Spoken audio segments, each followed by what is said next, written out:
AIADMK BJP NDA கூட்டணி பலகீனமாகத்தான் தமிழ்நாட்டில் இருக்கிறதுங்கிறதுல மாற்றுக்கிறது கிடையாது. அவங்க வந்து சொல்லப்போனால் சில இடங்களில் தாவேக்கா விட அடுத்த கட்டத்தில் தான் இருக்காங்க. இந்த கூட்டணி என்டிஏ பலப்படுத்தணும் அவங்க நினைக்கிறாங்க. அதுக்கு இப்படி பகிரங்கமாக வெளிப்படையாக வந்து இவரை வந்து மிரட்டி உள்ளே கூட்டு வருவாங்களாங்கிறது எந்த அரசியல்வாதியும் செய்ய மாட்டாங்க. தமிழ்நாட்டில் அது எடுபடாது. இவருடைய கொள்கை எதிரியே பாஜக தான். கொள்கை எதிரி பாஜகன்னு சொல்லிட்டு பாஜகவோடு விஜய் கூட்டணி வைத்தால் கருவில் இருக்கக்கூடிய குழந்தை டெலிவரி ஆகிறதுக்கு முன்னாடி கலைஞ்ச மாதிரி இருக்கும். தமிழ்நாட்டில் ஒரு நாளைக்கு 4000 குழந்தை பிறக்குங்கிறாங்க. ஒரு புள்ளி வரும். ஒரு ஒரு ஒரு வருஷத்துக்கு எவ்வளோ வருதுன்னு பார்த்து அப்போ ஒரு 4 லட்சம் குழந்தை, ஒரு அப்ராக்சிமேட்டாக 4 லட்சம் குழந்தை வச்சாருமே ஒரு சவரன் தங்கம்ங்கிறது இன்றைக்கி வந்து 1 லட்சம் ரூபா. நீங்கள் எப்படி 4 லட்சம் குழந்தை கொடுப்பீங்க? வேலாட்சியார் நீதிமன்றம் அஞ்சலை அம்மாள் பறக்கும்படை கோர்ட்டுக்கு தனியார் பேரே வைக்க முடியாதுங்கிறது அவர் விஜய்க்கு தெரியுமாங்கிறது தெரியல. அப்படி 4 ஆளுக்கு வச்சுருப்பாங்களே. இந்த கட்சி ஏடிஎம்கே வந்த பிறகு அம்மா நீதிமன்றம், புரட்சித் தலைவர் ஜெயலலிதா எம்ஜிஆர் நீதிமன்றத்துக்கு எந்த பேரும் வைக்கக்கூடாதுங்கிறது கூட அவருக்கு தெரியல. ஏன் வந்து இவர் நெருக்கடியை கொடுக்குறாங்க? வழக்கு காமிச்சு எலெக்ஷன் முடிகிற வரைக்கும் ஜனநாயகம் படம் ரிலீஸ் ஆகாது. நம்ம இன்டர்வியூவில் பல முறை சொல்லியிருக்கேன். அதுதான் அவங்களுக்கு ட்ரம்ப் கார்டே.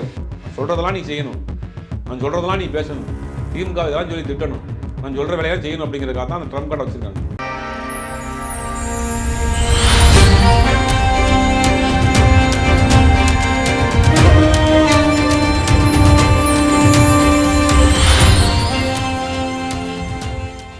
வாகை தமிழ் நேயர்களுக்கு வணக்கம். இன்று நம்மோடு நேர்காணல் பேசுவதற்காக பத்திரிகையாளர் திருமிகு சுபேர் அவர்கள் நம்மோடு இருக்கிறார். வாருங்கள், அவரோடு பேசலாம். சார் வணக்கம். சார் வணக்கம். விஜய் அவர்களுக்கு நெருக்கடி மேலே நெருக்கடி வர மாதிரி தெரியுது. ஒரு பக்கம் ஜனநாயகன் படம், இன்னொரு பக்கம் தன்னுடைய தனிப்பட்ட விவகாரம். இப்போ வந்து 41 பேர் இறந்து போன விவகாரத்துக்காக சிபிஐ விசாரணைக்காக டெல்லி கூப்பிட்டுருக்காங்க. இதனுடைய பின்னணி என்ன சார்? விஜயண்ணாவுக்கு இப்படி அடிமேல் அடி, அடிமேல் விஜயண்ணா மாதிரி எப்படி நம்ம இருக்க முடியும்? விஜயண்ணாவுக்கு மட்டும் ஏன் நடக்குதுன்னே எனக்கு ஒன்றும் புரியலை அப்படின்னு அவங்க ரஷ்யர்கள் வந்து இன்னைக்கு ஆர்ப்பரித்துக்கிட்டு இருக்கிறாங்க. சிபிஐ தரப்பில் இருந்து விஜய்க்கு ஒரு சம்மன் அனுப்பப்பட்டிருக்குது. நாளைக்கு நீங்கள் வந்து டெல்லியில் இருக்கக்கூடிய சிபிஐ ஆஃபீஸில் நீங்கள் ஆஜராகணும் அப்படின்னு அனுப்பப்பட்டிருக்கு. அதுக்கு இவங்க தரப்புலாம் சொல்கிறாங்கன்னா தேர்தல் நேரமாக இருக்குது, எங்களுக்கு கொஞ்சம் டைம் வேணும், இல்லை சென்னையில் இருக்கக்கூடிய சிபிஐ ஆஃபீஸில் நாங்கள் ஆஜராகிறோம் அப்படிங்கிற மாதிரி இவங்க தரப்புலேருந்து பதிலுக்கு அமைச்சிருக்கிறாங்க. ஆனால் இன்னும் சிபிஐ தரப்புலேருந்து அதுக்கு ஏற்றுக்கிட்டாங்களா அது என்னன்னு தெரியல. அது ப்ராசஸில் இருக்குது. இன்றைக்கி இப்போ வரைக்கும் நம்ம பேசிகிட்டு இருக்க வரைக்கும் நாளைக்கு கண்டிப்பாக நாங்கள் வந்ததே ஆகணும் அப்படின்னா போய்த்தான். இல்லை உங்களுக்கு நாங்கள் வந்து டைம் கொடுக்குறோம், நீங்கள் 10 நாள் கழித்து சென்னையில் இருக்கக்கூடிய சிபிஐ ஆஃபீஸில் நீங்கள் வந்து நீங்கள் ஆஜராகலாம் அப்படின்னா 10 நாள் கழித்து வரலாம். ஆனால் சிபிஐ என்ன முடிவெடுக்க போகுதுன்னு தெரில. இதுக்கு பின்னாடி வந்து அரசியல் இருக்குது. விஜய் வந்து என்டிஏ கூட்டணியில் கொண்டு வர்றது முயற்சி பண்ணுறாங்க. பவன் கல்யாண் வந்து பேசிகிட்டு இருக்கிறாரு.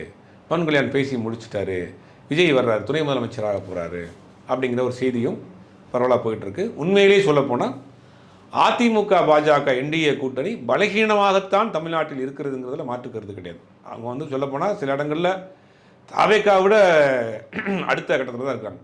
இந்த கூட்டணி என்டிஏ பலப்படுத்தணும் அவங்க நினைக்கிறாங்க.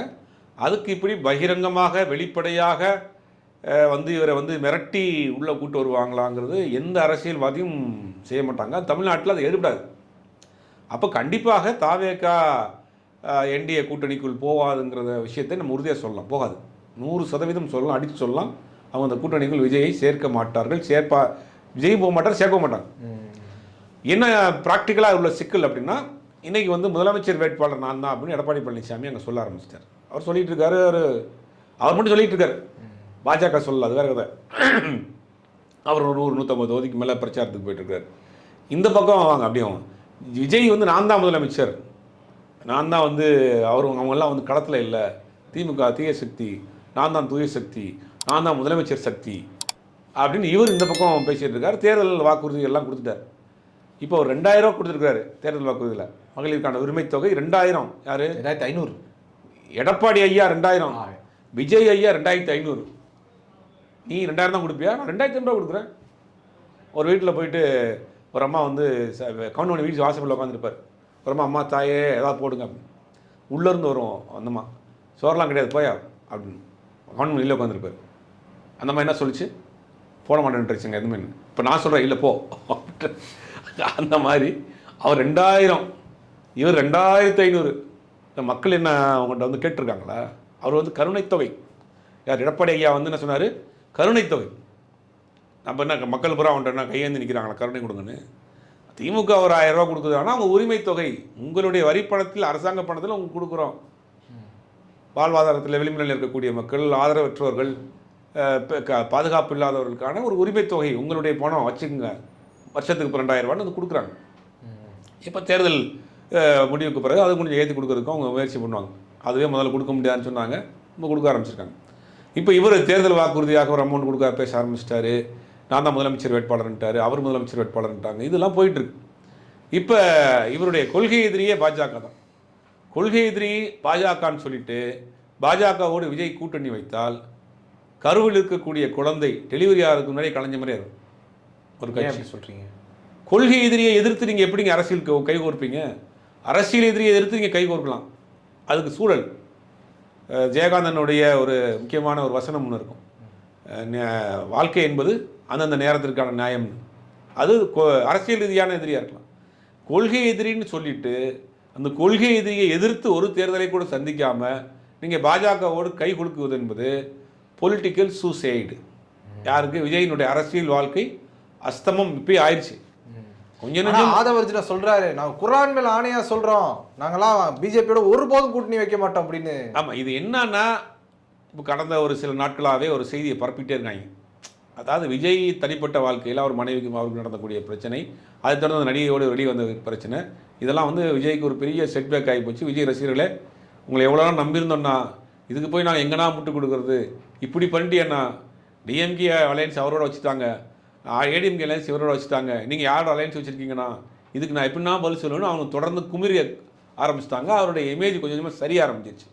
இன்றைக்கி கூட அவங்களுடைய கட்சி பெண் நிர்வாகி வந்து இதெல்லாம் ஏற்றுக்கொள்ள முடியாதுன்னு கடுமையான கண்டனம் தெரிவிச்சிருக்காங்க ஒரு நடிகை. இப்படி ஒட்டுமொத்தமாக ஒரு இமேஜ் டவுன் ஆகிறப்ப என்ன பண்ணுறாருன்னா, திடீர்னு அந்த மகளிர் நிகழ்ச்சியில் 2,500 ரூபா உரிமை தொகை, வந்து தாய்மாமன் சீரு, வந்து அது தங்கம் அப்படின்னு அடிச்சு விடுறார். அதாவது சராசரியாக தமிழ்நாட்டில் ஒரு நாளைக்கு 4000 குழந்தை பிறக்குங்கிறாங்க ஒரு புள்ளி விவரம். ஒரு ஒரு ஒரு வருஷத்துக்கு எவ்வளோ வருதுன்னு பார்த்துங்க. அப்போ ஒரு 4 லட்சம் குழந்தை, ஒரு அப்ராக்சிமேட்டாக 4 லட்சம் குழந்தை வச்சாங்களுமே ஒரு சவரன் தங்கம்ங்கிறது இன்றைக்கி வந்து 1 லட்சம் ரூபா. நீங்கள் எப்படி 4 லட்சம் குழந்தை கொடுப்பீங்க? சரி, அதை கூட ஒரு ஒரு பெண் 60 வயதுக்குள்ளே இருக்க பெண்கள் அத்தனை பேருக்கும் 2,500 ரூபா. ஒரு குடும்பத்தில் பாட்டி, அம்மா, 2 குழந்தைங்க, 4 பேர் இருந்தால் 10,000 ரூபா. மாதம் 10,000 ரூபா கொடுப்பீங்களா?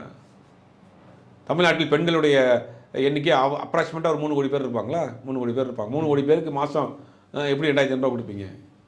எப்படி சாத்தியம்? இந்த 3 கோடி பேருக்கு 2,500 ரூபா. இப்போ தினந்தோறும் 4,000 பேருக்கு 1 லட்சம் ரூபா. இது என்ன இதெல்லாம் சாத்தியமான விஷயமா இது? அஞ்சலை அம்மாள் நீதிமன்றம், வேலாட்சியார் நீதிமன்றம், அஞ்சலை அம்மாள் பறக்கும் படை, கோர்ட்டுக்கு தனியார் பேரே வைக்க முடியாதுங்கிறது அவர் விஜய்க்கு தெரியுமாங்கிறது தெரியல. அப்படின்னு 4 ஆளுக்கு வச்சுருப்பாங்களே. இந்த கட்சி ஏடிஎம்கே வந்த பிறகு அம்மா நீதிமன்றம், புரட்சித் தலைவர் ஜெயலலிதா எம்ஜிஆர் நீதிமன்றத்துக்கு எந்த பேரும் வைக்கக்கூடாதுங்கிறது கூட அவருக்கு தெரியல. அப்போ இதுவே வந்து அரசியல் அடிப்படை புரிதல் இல்லாத ஒரு தனம். அப்புறம் என்ன சொல்கிறாரு, எல்லா பஸ்ஸையும் ஆட்டோலையும் வந்து பஸ்ஸர் வச்சிருப்பாரு. இது வந்து என்னென்னா, ஒன்றும் அவருக்கு தமிழ்நாட்டில் என்ன நடக்குதுன்னே தெரியாமல் இருக்குது. தமிழ்நாடு அரசும் தமிழ்நாடு காவல்துறையும் சேர்ந்து காவல் அப்படின்னு ஒரு ஆப் வச்சுருக்காங்க. வெளியூர்லேருந்து சென்னை போன்ற பெருநகரங்களுக்கு வரக்கூடிய பெண்களுக்கான அந்த ஒரு ஆப். இப்போ நீங்கள் உதாரணத்துக்கு மதுரையிலேருந்து ஒரு பெண் வந்து ஒரு இன்டர்வியூக்கு வருது, இல்லை வந்து ஒரு வேலைக்கு அப்பாயின்மெண்ட் ஆகி வருது புதுசாக சென்னை அப்படிங்கிறோடனே, அந்த பெண் முதல்ல வந்து இறங்கினோடனே இந்த காவல் ஆப்பை டவுன்லோட் பண்ணிவிட்டு அது லொக்கேஷனை பின் பண்ணிட்டா போதும், கண்ட்ரோலில் வந்து உங்களை ஃபாலோ பண்ணிட்டே இருப்பாங்க. 3 தடவை இப்படி பண்ணாலே SOS போனால் உங்களை வந்து இமீடியட்டாக அந்த இடத்துக்கு அந்த ஜிபிஆர்எஸ் நெட்வொர்க்கில் கவர் பண்ணி அந்த ஸ்பாட்டுக்கு ஃபோன் எங்கே இருக்கோ அந்த இடத்துல போலீஸ் வந்துடும். ஆமாம், இவ்வளோ அட்வான்ஸாக இருக்குது. என்ன ப்ரோ இதெல்லாம் உங்களுக்கு தெரியாதா ப்ரோ? இதெல்லாம் ஸ்டாலின் ஒரு கவர்மெண்ட்ல நல்லா ஒர்க் பண்ணல, அதனால தான் நான் திரும்ப சொல்றேன் அப்படிங்கிறாரு. என்ன ஒர்க் பண்ணல? இது முதல்ல சரியா வேலை செய்யல அப்படிங்கிறாரு. எங்க இது காவல் ஆப் ஒர்க் பண்ணலன்றாரு விஜய். இதெல்லாம் ஒர்க் பண்ணலன்னு சொன்னாரா அவரு? இல்ல அப்படி சொல்லல. அதாவது ஸ்டாலின் அவர்களுடைய ஆட்சியில சொன்ன திட்டங்கள் எல்லாம் இருக்குது, ஆனா ஸ்டாலின் அவர்களுடைய ஆட்சியில ஒழுங்கா பண்ணல அப்படின்னு சொல்ல அவரு. நான் தான் பூசா கொண்டு வந்த மாதிரிலாம் சொல்றாரு. நான் தான் பூசா கொண்டு வந்த மாதிரி சொல்றாரு. இப்போ அந்த ஆப் இருக்கு. அதே மாதிரி பெண்கள் வெளியிலிருந்து வரக்கூடிய பெண்கள் தங்குறதுக்கு சென்னை போன்ற பெருநகரங்களில் தோழி அப்படின்னு ஒரு லேடிஸ் ஹாஸ்டல் வச்சுருக்காங்க. கவர்மெண்ட் ஹாஸ்டல், குறைந்த கட்டணம், கொஞ்சம் நல்ல ஒரு தரமான சாப்பாடு போட்டு ஒரு ஹாஸ்டல் நடத்துகிறாங்க. அப்புறம் பொது இடங்களில் மொபைல் டாய்லெட்ஸ் அங்கங்கே பார்க்குறோம், முக்கியமான கூடுற இடங்களில். இப்போ ஆல்ரெடி பெண் பேட்ரோல் இருக்குது. இலவச சானிட்டரி நாப்கின்ஸ்லாம் நிறையா கொடுக்குறாங்க. அதெல்லாம் ஏற்கனவே ஆல்ரெடி ப்ரொபோசல்லாம் இருக்குது. இதெல்லாம் ஆல்ரெடி நடைமுறையில் இருக்கக்கூடிய விஷயத்தை தான் தூசி தட்டி அதை கொஞ்சம் கவர்ச்சிகரமாக 2500 ரூபா, அஞ்சலை மால், வேலுநாச்சியார், பறக்கும்படை, கோர்ட்டு, இந்த சிவா ஒரு படத்தில் அடிச்சாப்புல சிவா ஏர்போர்ட், சிவா நீதிமன்றம், சிவா சட்டசபைங்கிற மாதிரி விஜய் சட்டமன்றம். அடுத்து விஜயின் பேர் வைப்பாரா இன்னொரு கோர்ட்டுக்கு? அஞ்சலியம்மா பேரில் ஒரு கோர்ட்டு வச்சுட்டாரு. விஜய் பேரில் ஒரு கோர்ட்டு வச்சுக்கிடுவாரா? உங்கள் விஜய் நீதிமன்றம் அவர் வச்சுக்கிடுவாரா? உங்கள் விஜய் பஸ் ஸ்டாண்ட் வச்சுக்கிடுவாரா? பஸ் ஸ்டாண்ட்ல நீங்க கலைஞர் அவர்களுடைய பேர் வைக்கலாம், விஜய் பேர் வைக்க கூட லாஜிக் இருக்கு. அப்புறம் நாளைக்கு இன்கம் டாக்ஸ் ஆஃபீஸ்க்கு உங்க பேர் வைப்பீங்களா? பாஸ்போர்ட் ஆஃபீஸ்க்கு சாஸ்திரி பவனுக்கு உங்கள் விஜய் சாஸ்திரி பவன் வைப்பீங்களா? இதெல்லாம் லாஜிக் இருக்கா? அரசியலில் எதுவுமே தெரியாத ஒரு 4 பேர் எழுதி கொடுக்குற வச்சு பேசிக்கிட்டு ஒரு அரசியல் பண்ணிக்கிட்டு அப்போ கட்டின பொண்டாட்டி 26 வருஷம் வாழ்ந்த மனைவி 2 குழந்தைகளை வந்து ஒருத்தர்லன்றாரு. இவர் தான் தமிழ்நாட்டு மக்களுக்கு பெண்கள் பிரச்சனையே ஒருத்தர் இல்லைங்கிறார் சார். அந்த வார்த்தையை பயன்படுத்தலாமா? அதை நான் பார்த்துக்கிறேன், நீங்கள் ஹர்ட் ஆகாதீங்க, நானும் எனக்கு ஹர்ட் ஆன மாதிரி இருக்கு அப்படிங்கிறாரு. ஏன் உனக்கு தான் ஹர்ட் ஆகணும், நாங்கள் ஏன் ஹர்ட் ஆகணும்? உன் பிரச்சனை உனக்கு தான், அவனுக்கா பிரச்சனை? அது வந்தவனுக்கா பிரச்சனை? அதுவே முதல்ல தப்பு. நீங்கள் ஹர்ட் ஆனால் நான் ஹர்ட் ஆன மாதிரி இல்லையா? நீங்கள் அவங்க எதுக்கு ஹர்ட் ஆக போகிறாங்க? அவன் உன் மேலே கோவம் தான் படுறான். இன்னும் இப்படி பண்ணிட்ட, அது மாதிரி சொல்லிட்டு போச்சு, நீ வெளியிலே கூப்பிட்டு வந்துட்ட, அந்த மாதிரி இலை மாதிரி வாய் வரதா சொல்லிச்சு, நீ பொழிச்சு நீ வெளியிலே கூப்பிட்டு வந்தியனா அப்படின்னு அவன் தான் கதறான். அவன் ஹேட் ஆகல, அவன் கோவப்படுறான், அவன் மேலே கோவப்படுறான். அப்போ இதெல்லாம் போய்கிட்டு இருக்கு. இது ஒரு பேசு பொருள் ஆயிடக்கூடாதுங்கிறதுக்காக என்ன பண்ணுறாங்க, மகளிர் நிகழ்ச்சியில் நான் 2500 ரூபா கொடுக்குறேன். பெண்களும் பெரிய அளவில் ஆதரவு கொடுக்குறாங்களா? எந்த பெண்களுங்க? அங்கே இருக்க கூட்டத்தில் இருக்கக்கூடிய பெண்கள் ஒரு தொகுதிக்கு குறைஞ்சபட்சம் 1.5 லட்சம் ஓட்டு. 1.5 லட்சம் ஓட்டில் விஜயோடைய முரட்டு ரசிகர் ஒரு 5000 பேர் இருப்பானா? 5000 பேர் இடத்துல கொண்டு வச்சு அவன் என்ன செய்வான்? தேட்டரில் ஸ்க்ரீனில் விஜயை பார்த்தாலே ஸ்கேட்டர் கிழிச்சிருவாங்க. அவன் நேரில் விஜயை பார்த்தா என்ன செய்வான்? ஆர்ப்பரிப்பான், கத்துவான், கதறுவான், விசில் அடிப்பான். விசில் சின்னத்தை வர கொடுத்தாங்க, விசில் அடிச்சுக்கிட்டே இருக்கிறான். அவன் விஜய் பேசுறது கேட்டால் வர்றான், விஜயை பார்க்கத்தானே வர்றான், விஜய் கூட ஃபோட்டோ எடுக்கத்தானே வர்றான், விஜயோட ரிலீஸ் போட தானே வர்றான். அப்படி பிறக்கி எடுத்த முரட்டு பீஸாக ஒரு 30 பேரை கொண்டு வந்து 100 பேரை கொண்டு வந்து உட்கார வச்சா அவன் பேசத்தானே செய்வான், விசிலிக்க தானே செய்வான். இதை வந்து நீங்கள் ஒட்டுமொத்தமாக 1.5 லட்சம் பேர் ஒரு தொகுதியில் வாக்கு வச்சிருவாங்களா? இதுதான் ஒரு நரேஷன்னு. இப்போ நீங்கள் எத்தனையோ கட்சி நடக்குது, எல்லா கட்சி நிர்வாகிகளையும் கூட்டம் போட்டுறாங்களே. ஒரு ஸ்டாஃப் இருக்க ஒரு 50 பேர் வேலை பார்க்கக்கூடிய ஒரு கம்பெனியில் அந்த ஓனருக்கு பிறந்தநாள்னா 50 பேர் இன்னும் கைத்தட்ட மாட்டாங்களே. இது ஒரு பேசிக்கான விஷயம். இதை வந்து ஒரு பெரிய பிரமாண்டமான ஒரு விஷயம்ன்ற மாதிரிலாம் பேச முடியாது. எந்த பப்ளிக்ல பேசுறாங்க? அந்த ஆதரிக்கிறாங்களே சார், பெண்கள் வந்து ஆதரிக்கிறாங்க. சில பேர்லாம் சொல்றாங்க விஜய் அவர்களுக்கு போனா என்ன, போகட்டும் விடுங்க, மணி ஓனா என்ன, நாங்க இருக்கிறோம், நாங்க இருக்கோங்கிறாங்க. நாங்க எங்க அண்ணனுக்கு வந்து தங்கச்சியாவும் இருப்போம், மனைவியாவும் இருப்போம்னு சொல்றாங்க. அதெல்லாம் சொல்றேன்னா இதெல்லாம் யாருன்னா அந்த முரட்டு பீஸுக்கு ஒரு 10-50 டிக்கெட் தெரியுங்க. எல்லாருக்கும் இந்த மனநிலை இருக்குமா? எந்த குடும்ப பெண்ணா அந்த பேசுவாங்களா? தமிழ்நாட்டுக்கு எல்லா பெண்களுடைய மனநிலை இதானா? கிடையாது. அப்போ இதெல்லாம் வந்து விஜய்க்கு வந்து நாளுக்கு நாள் விஜயினுடைய செயல்பாடுகள், தனிப்பட்ட வாழ்க்கையில் நடந்த விஷயங்கள், அவருடைய ஆக்டிவிட்டிஸ் எல்லாமே அவருடைய இமேஜ் கொஞ்சம் கொஞ்சமாக அஸ்தமனம் ஆகிட்டே வருது. ஒரு சில இடங்களில் அந்த இவருடைய அஸ்தமனம்ங்கிறது வந்து 2 பேருக்கு ஈக்குவலாக இருக்குது. அதிமுக பாஜகவுக்கும் போட்டியாகவே இருக்குது. அப்போ பாஜக என்ன பண்ணலாம் அப்படின்னு ஒரு பிரச்சனை பண்ணிட்டு இருக்காங்க, அது தனியாக வச்சுருவோம். இப்போ விஜய் என்ன பண்ணுறாருன்னு பார்ப்போம். விஜய் இந்த பிரச்சனை மேலோங்கி வந்ததுக்கு பிறகு கிளப்பி விட்டாங்க விஜயினுடைய டிவிக்கு ஆதரவாளர்கள். ஐடிவிலேருந்து விஜய் வந்து டிவிக்கு பிஜேபி கூட போகிறாரு, அவங்க பேசிகிட்டு இருக்காங்க, பவன் கல்யாண் பேசிட்டாரு, கண்டிப்பாக போயிடுவாருன்னு இவனுங்களே செய்தியை கிளப்புறானுங்க இந்த ஒரு வாரம். அப்போ இந்த செய்தி மேலோங்கி விஜயினுடைய பர்சனல் லைஃப் மேட்டர் உள்ளே போயிடுச்சா இல்லையா?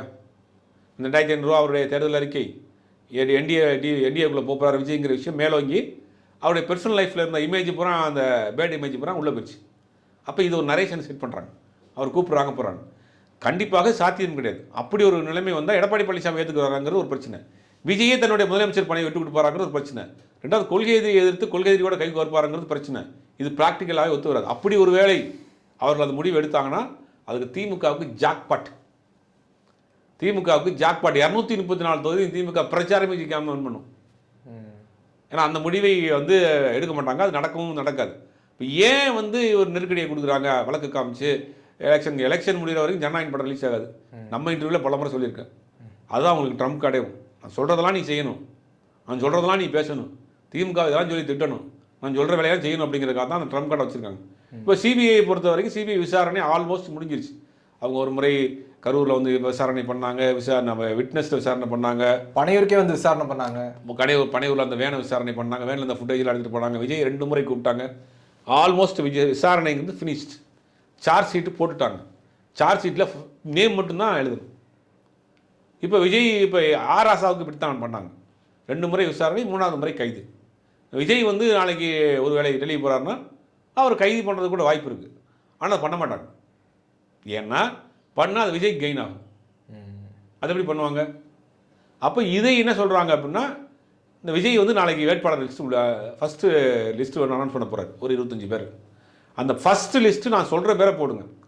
பாஜக கூடிய டிமாண்ட் என்னென்னா, எங்கெல்லாம் எங்களுக்கு வீக்காக இருக்கோ அங்கே நாங்கள் சொல்கிற கேண்டிடேட்டை போடு, டம்மி கேண்டிடேட்டை போடு, எங்களுக்கு ஆதரவான கேண்டிடேட்டை போடு. அதான் உதாரணத்துக்கு ஒரு இஸ்லாமிய ஏரியா வந்தோன்னா ஒரு முஸ்லீம் கேண்டிடேட்டை போடு. திமுக போகிற ஓட்டு 2ஆக பிரியும். ஒரு கிறிஸ்டினை போடு, 2ஆக பிரியும். அப்போ நாங்கள் சொல்கிற கேண்டிடேட்டை போடு அப்படிங்கிறது தான் இன்றைக்கி கொடுக்கக்கூடிய அழுத்தம். கண்டிப்பாக அந்த கூட்டணிக்குள் விஜயை கொண்டு வருவதற்கான வாய்ப்புகள் 100% இல்லை. ஒருவேளை வந்து விஜய் வந்து முடக்கணும் அப்படின்னு நினைக்கிறாங்கன்னா, வந்து நாளைக்கு கூட்டு போகிறாங்க, கைது பண்ணுறாங்க அப்படின்னா அது விஜய்க்கு தான் ஒரு பெரிய கெயினாக மாறும். அதை கண்டிப்பாக பாஜக செய்யாது. இப்போ ஜனநாயக படத்துக்கு ஒரு நெருக்கடி வருது. இதெல்லாம் எப்படி சமாளிச்சுட்டு இருக்கிறாரு விஜய் அவர்கள்? அவருக்கு விஜய்க்குடைய நிலை என்னவா இருக்குது சார்? இதில் விஜயோட நிலையான எப்பயும் போல தான் இருக்கிறாரு. அவருக்கு எல்லாம் தெரிஞ்ச விஷயம் தானே. அரசியலுக்கு வந்த பிறகு நெருக்கடிகள் வரும், சமாளிக்கணும்னு தெரிஞ்ச விஷயம் தான். ஜனநாயகன் படமாக இருக்கட்டும், இந்த சிபிஐ விசாரணையாக இருக்கட்டும், இல்லை மிரட்டப்படுறா நம்ம பார்க்க முடியுமா? அதில் இது எப்படி மிரட்டம்னு எடுத்துட முடியும்? அழுத்தம் தான். அதை அடுத்து நீங்கள் ஃபேஸ் பண்ணணும், அவ்வளோதான். எல்லா அரசியல் கட்சிகளுக்கும் இல்லையா? அந்த மாதிரி ஜெயலலிதா முதலமைச்சர் இருக்க கைதாகி உள்ள போலையா? கலைஞரை வந்து நீங்கள் எவ்வளோ இது பண்ணலையா? எல்லா அரசியல் கட்சிகளுக்குமே அழுத்தம் இருக்கும். அதெல்லாம் ஃபைட் பண்ணி தான் வரணும் மேலே. 10 வருஷம் ஒரு கட்சி ஆட்சியிலே கிடையாது திமுக. எம்ஜிஆர் இருக்க வரைக்கும் ஆட்சிக்கு வர முடியல திமுக. கட்சியை நடத்திட்டு போலையா? பிரச்சனையை ஃபேஸ் பண்ணலையா? போராட்டம் பண்ணலையா? ஆர்ப்பாட்டம் பண்ணலையா? கட்சியை கட்டுக்கோப்பாக கலைஞர் வச்சுருந்தாரா இல்லையா? அப்போ அதெல்லாம் இருக்க தான் செய்யும். இப்போ இப்போ பாஜக தானே திமுக அரசியல் பண்ணிகிட்டு இருக்கு, காங்கிரஸ் அரசியல் பண்ணிகிட்டு இருக்கு. அவங்களுக்குலாம் நெருக்கடியா? ராகுல் காந்திக்கு இல்லாத நெருக்கடியா? சோனியா காந்திக்கு இல்லாத நெருக்கடியா? அதெல்லாம் இருக்க தான் செய்யும். அது ஒரு பக்கம், அது அரசியல் ரீதியான நெருக்கடி. அது எப்படி ஃபேஸ் பண்ணணுங்கிற அனுபவம் தான் விஜய்கிட்ட இல்லை. என்னை வந்து நெருக்கடி கொடுக்குறாங்க, என்னை முடக்க பார்க்குறாங்கன்னு பார்க்குறாரு. அப்போ இதெல்லாம் தாண்டி தான் வரணும். இதை தாண்டி தாக்கு பிடிப்பாரா விஜய் அப்படிங்கிறது காலம் தான் பதில் சொல்லும். உங்களுடைய நேரத்தை ஒதுக்கி எங்களோட கருத்தில் பந்தமைக்கு நன்றி சார்.